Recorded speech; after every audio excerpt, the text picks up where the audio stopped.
a gente vai precisar ter esse objetivo. Aí que vem a questão que a gente conversou antes. Vou fazer um produto novo, mas algum objetivo a empresa, o negócio ou nós mesmos temos com aquele produto novo, com aquela startup nova. A gente lembrando que esse objetivo ali, então, vai ser algo que a gente consiga acompanhar, uma métrica que a gente consiga ver, a gente consegue calcular ele, ver se está dando certo ou não, se a gente consegue mudar ele ou não.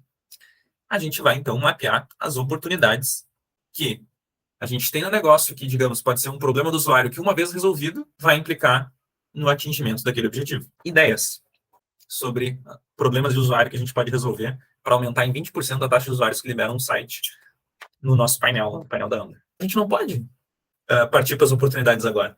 Como é que a gente sabe na prática quais são as oportunidades? Como é que eu descobri as oportunidades? Isso aqui é um case, isso aqui aconteceu mesmo. Nós resolvemos esse problema. Como isso? Mapeando essas oportunidades. E a gente vai aprender vários jeitos de mapear oportunidades agora.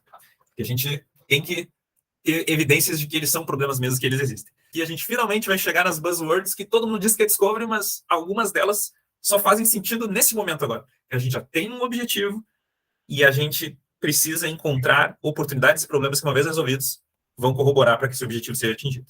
Como é que a gente pode fazer isso? Em algumas áreas. Insights, comportamentos e motivações do cliente. No primeiro exemplo, a gente já trouxe algo bem legal ali, mas vamos lá. A gente pode fazer uma pesquisa exploratória, uma pesquisa qualitativa, uma entrevista, a gente pode fazer jobs to be done, a gente pode aplicar o teste da mãe. O Focus Group é um exemplo também que o pessoal geralmente traz, por isso que eu trouxe aqui, mas não tem problema, aqui estão os nomes para a gente ir atrás. Mas para que eles servem, esses 6 aqui de exemplo? Eles levantam insights, comportamentos e motivações dos clientes.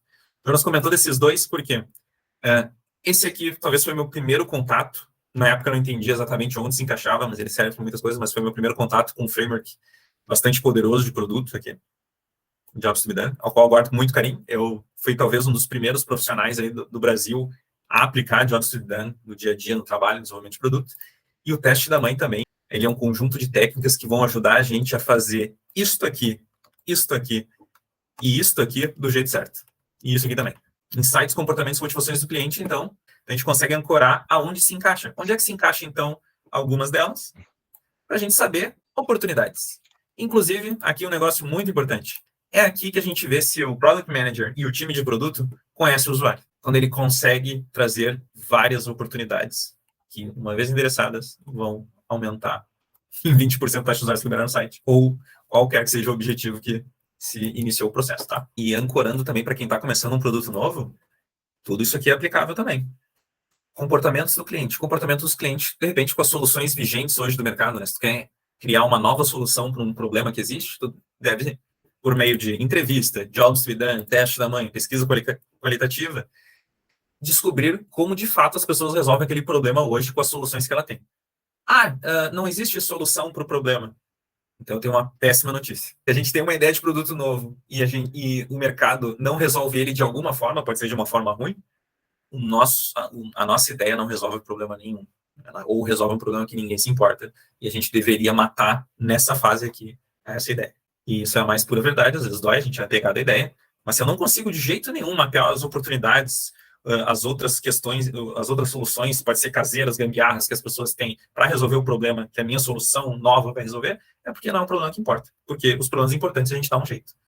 Outro jeito bacana é descobrir os pontos de atritos no produto. Se a gente tem um produto vigente ou de concorrente, se a gente tem um outro produto. Né?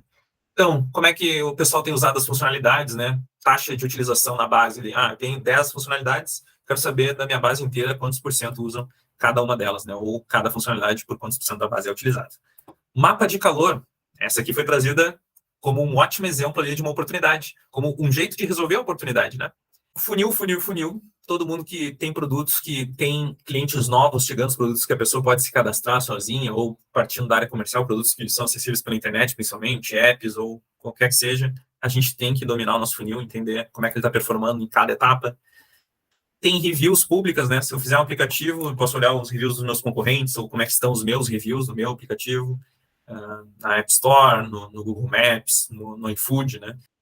A relevância dos problemas ou o tamanho das oportunidades, né? Também que eu preciso saber na hora de estabelecer. Tudo isso aqui vai ajudar a gente a identificar oportunidades e ter mais informações sobre ela, né? Por exemplo, aqui eu vou encontrar por meio de análise de comportamento, aqui vendo pontos de atrito no produto, e aqui eu quero saber a relevância ou o tamanho da oportunidade. Então, área de dados, posso pensar em questionários quantitativos, né, a famosa survey. Um Product Manager deveria ler os seus tickets de suporte e atendimentos, algo que a gente leva muito a sério, porque ele carrega um feedback implícito, mas muito importante, tu não pediu feedback. A pessoa realmente tem um problema tão importante que a motivou a entrar em contato com o suporte. Então, ele tem um peso também bem interessante. CRM, né, se tiver um comercial maduro, ele vai ter também dados quantitativos sobre a oportunidade.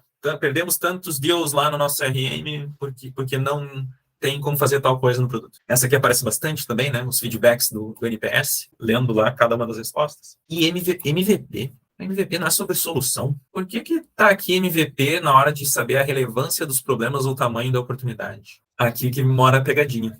Quando a gente pensa em MVP, a gente pensa no que a gente aprendeu, né? No livro inicial lá do Lean Startup ou de alguns frameworks famosos que a gente traz. A gente aprendeu que o MVP é um produto mínimo viável e alguns pensam que é o protótipo, alguns confundem com o protótipo, e a real é que existem vários tipos de MVP. Falar MVP, na verdade, é falar sobre um conjunto de abordagens que podem nos trazer respostas pontuais para cada etapa do processo de discovery. Mas ele está aqui porque, dependendo do tipo de MVP, como, por exemplo, o Fake Door, ele pode sim ajudar a gente a entender o tamanho de uma oportunidade. Exemplo, a gente desconfia, se tivesse a feature Y no nosso produto, a gente ia ter mais clientes, ia aumentar em 20% a taxa de usuários que liberam o site. Se eu usar um Fake Door, que é aquele MVP, que é o menor de todos, talvez o mais barato que existe, que ele finge que existe, mas ele não existe de verdade, eu consigo capturar os cliques no mapa de calor e tal, e consigo entender se aquela oportunidade é maior ou menor do que eu acreditava. Por isso, MVP aqui está escrito errado, está muito genérico. Agora, se eu falar MVP Fake Door, vai descobrir que se eu botar lá um link com uma imagenzinha que o meu designer levou 15 minutos para fazer, e eu botar um clique lá e uma mensagem de, olha, desculpa, a gente ainda não tem essa funcionalidade, a gente vai ter no futuro, e eu medir quantos cliques tiveram, eu tenho noção do tamanho da relevância da minha oportunidade. Com isso aqui, com esse monte de ferramentas, e que sim, as buzzwords lá que a gente falou, a gente consegue evoluir. Uma coisa que a gente tem que ter em mente, só que daí a gente não traz porque isso é para quem está rodando ali na prática e já conseguiu passar algumas outras etapas. Mas quando eu, por exemplo, lá estou rodando, eu já penso no seguinte, mapa de calor, ferramenta barata pra caramba para eu testar. Jornada do cliente, já envolve outras pessoas. É um pouquinho mais cara de eu testar. Questionário quantitativo, mais ou menos, mas eu ainda diria que vai pro barato. Jobs to be done, caro pra caramba para usar. Envolve tempo de um ou mais profissionais, vai ter que conversar com vários clientes, vai aí umas boas e boas horas em cima disso. Tickets de suporte, barato. Talvez o mais... Aqui vive um custo-benefício muito interessante, pessoal. Leiam os tickets de suporte. Vocês têm eles lá à disposição. Se não tem, deveriam ter estrutura sobre eles. Podem trabalhar nisso. Eles são feedbacks, de novo, que a gente não solicitou, então são verdadeiros de pessoas que estão com problema. E eles tendem a ser precisos e eles são baratíssimos, eles estão lá esperando serem lidos por vocês. Isso é um ponto que eu ia comentar aí, galera, né, pra gente fazer um link com o cenário dia a dia que a gente acaba vivendo. Usando todas essas técnicas, né, de entender as oportunidades. Quanto tempo médio levou para conseguir enxergar tudo isso, usando essas técnicas? Então aqui a gente teve 3 semanas e a gente não sabia direito o que estava fazendo, a gente estava aprendendo. Perfeito. Vamos arredondar para um mês, só nessa etapa que a gente está entendendo oportunidades, basicamente é isso. Né? O link que eu quero fazer é o seguinte, pensa assim numa empresa, galera, que é zero maturidade e cultura de produto ainda e vamos incluir agilidade também. E a gente precisa ajudar a construir um produto novo. Como é que a gente vende, por exemplo, para um diretor, que a gente vai ficar um mês só entendendo oportunidades do produto? Isso é uma pergunta, né? A outra é, será que vale a gente vender isso? Será que toda essa abordagem que o Daniel está mostrando é um processo de concepção de produto. Mas será que toda empresa está pronta para fazer isso daí? A gente consegue vender, a gente consegue justificar? Ou o que será que tem que ser feito antes, ainda em termos de questão cultural, para depois a gente conseguir praticar algumas coisas num processo mais maduro, mais completo? Isso é uma coisa que nós, principalmente enquanto profissional, quem é profissional de produto aqui, né, já vive mais esse desafio aí, mas nós, enquanto agileiros aí, como é que a gente entende, como é que a gente ajuda, como é que a gente agrega frente a isso, somado também com o nosso conhecimento de agilidade, de transformação ágil, como é que a gente vai ajudando a se criar uma cultura para se usar um processo maduro, né, desses de produto, por exemplo. Isso eu acho que é uma reflexão legal de a gente trazer e reforçar aí. Então tá, aqui utilizando as ferramentas sabemos as oportunidades que a gente pode endereçar.